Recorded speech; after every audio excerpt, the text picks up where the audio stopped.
उत्तर प्रदेश भी गजब है भैया, और यूपी की पुलिस के बारे में क्या ही कहना। उत्तर प्रदेश पुलिस का एक ऐसा कारनामा सामने आया है, उनके ऊपर एक ऐसा आरोप लगा है जिसे सुनने के बाद आप सोचने पर मजबूर हो जाएंगे कि आखिरकार यूपी पुलिस प्रशासन किस तरह से काम कर रही है। रायबरेली से खबर सामने आई, पिछले दिनों एक साहब व्यापारी के दुकान से 8 लाख रुपए चोरी हो। बैग में लेकर के एक जो चोर है वो पैसा लेकर के भाग रहा था। इधर उसे लगा कि गाड़ी आ रही है, शायद वो पकड़ा जाएगा, और इस डर से उसने उस पैसे को, उस झोले को, बैग को उसने फेंक दिया। वहीं से दीपू गुजर रहा था। दीपू ने देखा कि एक बैग है तो उसने उसे उठाया। उठाने के बाद उसे लगा कि यार इसमें तो कुछ पैसे हैं, और उसके बाद उसने सोचा कि अच्छी बात तो ये होगी कि प्रधान जी को इसके बारे में खबर दी जाए, गांव के, इलाके के, ताकि वो जो है इस पूरे मामले को पुलिस प्रशासन में बताएं, और जिनका भी ये पैसा हो या बैग हो वो उन्हें आसानी से मिल जाए।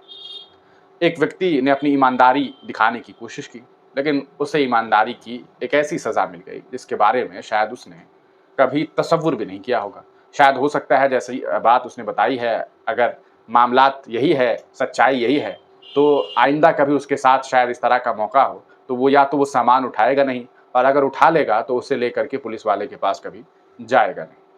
दीपू बताता है कि जब उसे ये सामान मिलता है तो वो प्रधान जी को इस बारे में सूचित करता है।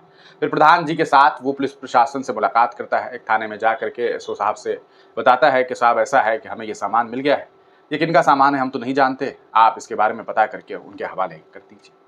लेकिन हुआ ये कि एसओ साहब ने इन्हें बिठा के रखा, और इतना बिठा के रखा, इतना बिठा के रखा कि बाद में इसी व्यक्ति के ऊपर चोरी के आरोप लगा दिए गए। हुआ ये कि दीपू को पुलिस की गाड़ी में बिठाया गया और प्रशासन के लोग लेकर के पहुंच गए जंगल में। जंगल में ले जाया गया और एक वीडियो शूट किया गया, एक रील बनाई गई। जैसे वीडियोज़ आपने देखे हैं यूपी पुलिस के, कई सारे वीडियोज़ के, कई सारे खूंखार अपराधी को ये लोग जो है दौड़-दौड़ करके पकड़ते हैं, और उसका वीडियो सामने भी आया है, आपने देखा होगा। उस पर कई सारे लोगों ने अपनी-अपनी अलग-अलग तरह की राय भी रखी है। लेकिन इस मामले में भी ऐसा ही हुआ। दीपू का कहना है कि मुझे ले जाया गया, मेरा वीडियो बनाया गया, और फिर मेरे ऊपर चोरी का आरोप लगा करके मुझे ही जेल में डाल दिया गया। अब दीपू ये सोचता रह गया कि भैया मैंने तो मदद करने की ठानी थी, लेकिन मेरे साथ इतना बड़ा मामला हो गया। अब इस पूरे मामले में दीपू की तरफ से जो लोग थे उन्होंने प्रशासनिक व्यवस्था से जुड़े हुए लोगों का और न्यायिक प्रक्रिया से जुड़े हुए लोगों से, उन लोगों से मुलाकात की, अपनी राय रखी, अपना पक्ष रखा, और 12 दिनों के बाद अब इसे बरी किया गया है। यानी कि जेल से 12 दिनों के बाद दीपू छूट गया है। आप खुद सुनिए कि वो क्या कुछ बता रहा है। क्या नाम है आपका? दीपू उर्फ गौरव, कहाँ रहते हैं? जमनीपुर चरवार। आज आपकी रिहाई हुई है, कैसा महसूस कर रहे हैं?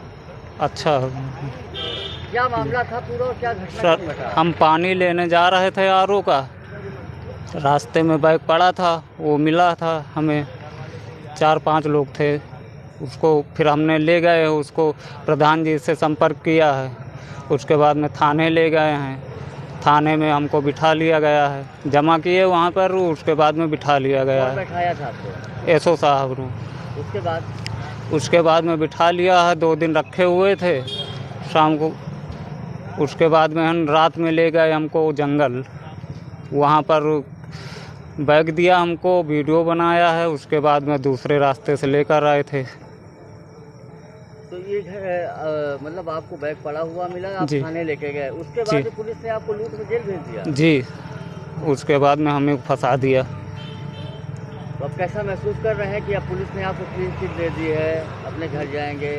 किसको धन्यवाद देना चाहते हैं? मैं सभी को, जो लोग थे, हम सभी को धन्यवाद देना चाहते हैं, जितने लोग थे। तो आपने इस वीडियो को देखा। असल जब व्यापारियों को लगा, क्योंकि एक व्यापारी की चोरी हुई थी, 8 लाख रुपए व्यापारी से चोरी किया गया था, तो 8 लाख रुपए चोरी होने के बाद व्यापारियों को भी, और जो व्यापारी थे उनमें भी डर का माहौल था। तो उन्हें भी लगा कि यार चोर तो ये है नहीं, इसे पकड़ा दिया गया है, ये जेल में चला गया। तो व्यापारियों ने ही इस पूरे मामले का जो है विरोध किया। तब जाकर के वो जो मामला था वो किसी दूसरे थाने में ट्रांसफ़र किया गया, और फिर दीपू को जो है बाइज्जत अभी बरी कर दिया गया। इस पूरे मामले पर आप क्या कुछ सोचते हैं, अपनी राय कमेंट सेक्शन में दीजिएगा। ये खबर पूरी तरीके से दीपू के बयान के आधार पर हमने आपको बताई।